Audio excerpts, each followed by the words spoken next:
Premièrement, je vais vous détailler un peu ce qu'est Fashion Cube. Fashion Cube, c'est donc 6 marques qui ont pour particularité d'avoir les mêmes actionnaires, qui ont décidé de se mettre ensemble et de collaborer, de coopérer. Ces marques sont Jules, Pimki, Bisbee, Rouge-Gorge, Grain de Malice et Orsay, qui est une marque qui exploite des magasins essentiellement en Allemagne et dans les pays de l'Est. Et ces marques se sont mises ensemble avec l'idée que leur business model devait évoluer, que leur business model était mort et qu'en fait, elles devaient se réinventer pour durer. Et dès le début, ça s'est créé en 2017.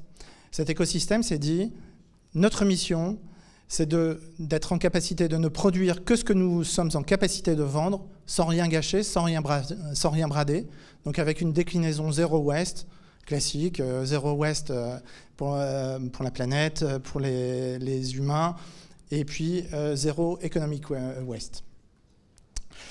Et dans ce contexte-là, moi j'ai proposé en 2017 à Fashion Cube de travailler sur l'idée que finalement on devait être capable, on devait démontrer qu'on pouvait fabriquer du Made in France qui serait accessible au grand public, qui serait fabriqué dans le respect de l'homme et de l'environnement.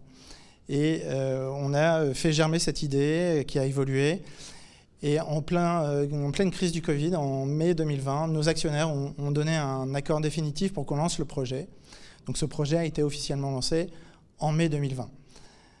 Aujourd'hui, où on en est, on est sur le point de naître. La société Fashion Cube de Nîmes Center existe.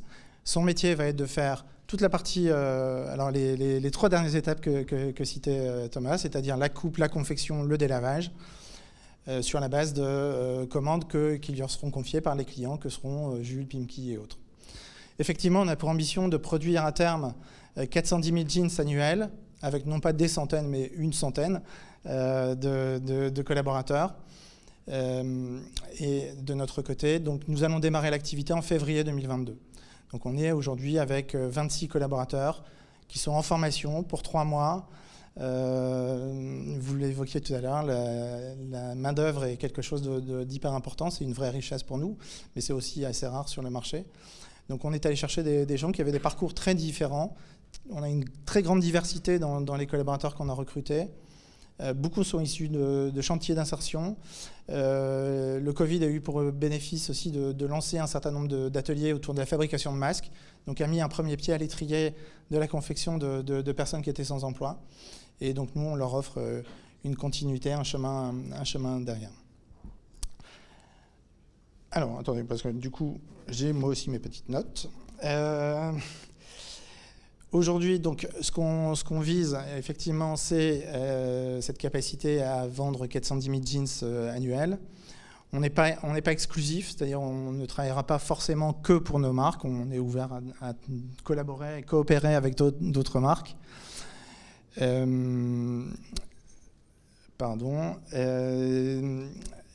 Thomas l'a évoqué tout à l'heure, on pense qu'il y a 3 facteurs clés de réussite dans le sujet. Le premier, c'est être capable de fabriquer le moins cher possible, parce que ça reste un axe important. Là-dessus, on regarde un peu comment on fabrique un jean de façon classique. Et si je regarde comment un jean est fabriqué au Bangladesh et que je transpose ça en France, je pense que mon projet ne peut pas voir le jour. Ça veut donc dire qu'on questionne comment on fabrique un jean.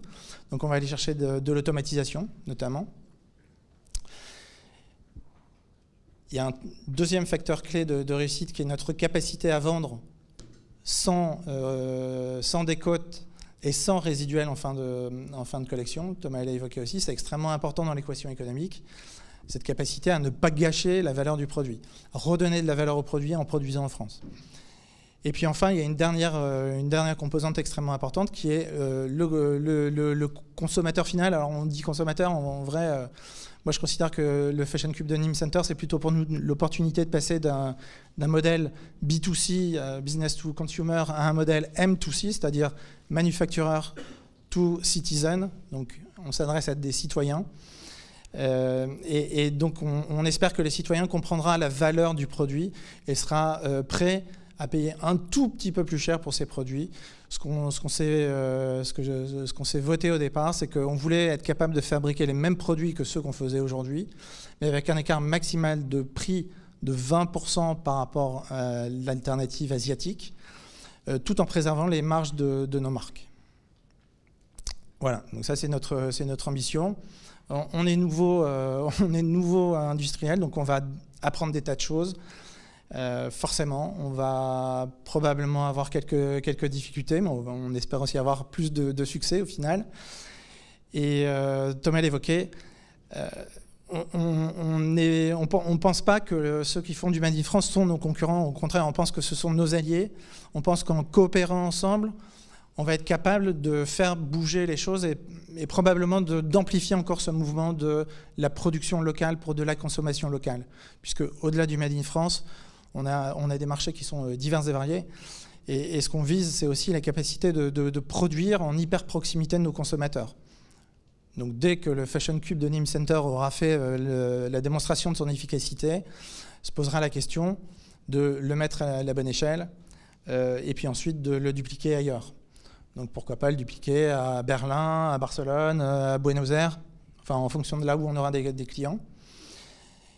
Et puis un deuxième axe de développement, 1083 est bien avancé sur le sujet, mais c'est une fois qu'on a démontré qu'on pouvait faire de la confection abordable pour le grand public, c'est avancer sur l'intégration plus complète d'une filière plus complètement locale avec l'utilisation d'un maximum de matériaux recyclés parce qu'on pense que ce sont les matériaux qui ont le moins d'impact pour l'environnement.